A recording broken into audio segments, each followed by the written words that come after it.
হযরত খুবাইবের কোনো অপরাধ ছিল না, অপরাধ ছিল ঈমান এনেছে আল্লাহর উপরে, কার উপরে? এই জন্য খুবাইবকে গ্রেফতার করা হলো। খুবাইবকে গ্রেফতার করে খুবাইবকে বলে, খুবাইব রে, তোমার খাবার বন্ধ করে দেওয়া হবে। খুবাইব বলে, আমার খাবার বন্ধ করে কোনো লাভ নাই, আমার আল্লাহ আমাকে খাওয়াবে। শেষ পর্যন্ত খুবাইবের খাবার বন্ধ করে দেওয়া হলো। কিন্তু খুবাইব মারিয়াম বিনতে ইমরানের মতো জান্নাতের খাবারগুলো জেলখানার মধ্যে বসে খেতেছে। সুবহানাল্লাহ বলবেন না? খুবাইব জেলখানার মধ্যে বসে জান্নাতের খাবার খায়।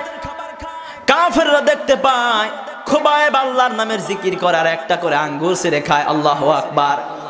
কাফেররা বলল, ও খুবাইব, তোমাকে আমরা আর বাঁচিয়ে রাখবো না, কেননা তোমার রব তোমার খাবারের ব্যবস্থা করে দিচ্ছে, আমরা খাবার বন্ধ করে কোনো লাভ পেলাম না, সুতরাং তোমাকে এখনই শুলে চড়িয়ে মেরে ফেলা হবে, সুতরাং তোমার জীবনের শেষ চাওয়াকে একটু বলো। খুবাইব বলে, ও কাফেররা, আমার জীবনের শেষ চাওয়া হলো আমি জীবনের শেষবারের মতো 2 রাকাত নামাজ পড়ে আমার মাবুদের সঙ্গে শেষবারের মতো একটু কথা বলে নিতে চাই। খুবাইবকে নামাজ পড়ার সুযোগ দেওয়া হলো। 2 রাকাত নামাজ পড়ে আল্লাহর দরবারে হাত তুলেছে, আয় আল্লাহ তাআলা, আজকে আমার বিদায় হয়ে যাবে, তোমার পথে ঈমান আনার কারণে, ঈমানের পথে অবিচল থাকার কারণে আজকে আমার মৃত্যু হয়ে যাবে। কিন্তু মনে খুব কষ্ট লাগে, আল্লাহ 2 মাস তোমার নবীর সঙ্গে সাক্ষাৎ হয় না, জেলখানায় বন্দী থাকার কারণে 2 মাস তোমার নবীর সঙ্গে সাক্ষাৎ পাই না। আয় আল্লাহ তাআলা, আমার যখন মৃত্যু হয়ে যায়, কাফেররা যখন আমাকে দুনিয়া থেকে বিদায় করে দেয়, মেহেরবানি করে আমার বিদায় ইসলামটা তুমি তোমার নবীর দরবারে পৌঁছায় দিও। কাফেররা খুবাইবকে সুদের মধ্যে চড়ালো। একটা কাফের এসে খুবাইবকে বলতেছে, খুবাইব রে, আজকে তোর জায়গায় যদি তুই না থেকে মুহাম্মদ থাকতো কতই না ভালো হতো, মুহাম্মদকে আমরা হত্যা করে ফেলতাম।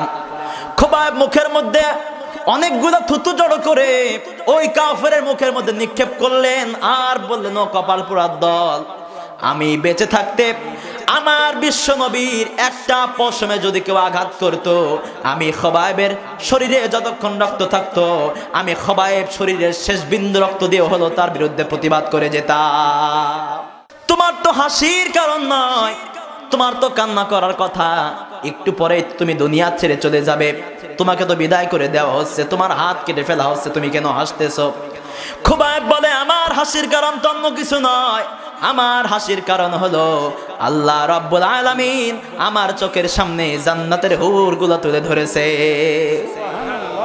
হঠাৎ একটা কাফের এসে খুবাইবের বুকের মধ্যে তরবারি ঢুকায় দিল। খুবাইবের বুক থেকে ফিনকি দিয়ে রক্ত বের হয়ে খুবাইব শহীদ হয়ে আল্লাহর জান্নাতে চলে গেল। আল্লাহ রাসূল সাল্লাল্লাহু আলাইহি ওয়াসাল্লাম মসজিদে নববীতে খুতবা দিচ্ছিলেন। হঠাৎ খুতবা থেকে দাঁড়ায়া জোরে জোরে বলতেছে, সালামুন আলাইকা ইয়া খুবাইব, সালামুন আলাইকা ইয়া খুবাইব। সাহাবীরা বলে, ইয়া রাসূলুল্লাহ, আমরা 2 মাস খুবাইবকে দেখি না, খুবাইব জেলখানায় বন্দী আছে, আপনি খুবাইবকে কিভাবে সালাম দেন, খুবাইবকে কিভাবে দেখতে পান?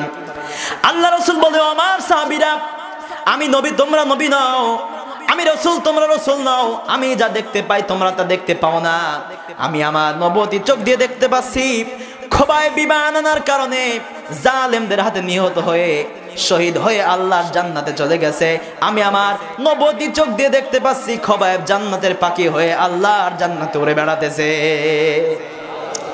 ও মুসলমান ভাইরা আমার, এবার লক্ষ্য করেন, খুবাইব ঈমান আনার কারণে এত কষ্ট সহ্য করলেন, জীবন পর্যন্ত দিয়ে দিলেন। আবার বিশ্ব নবীর দিকে তাকান,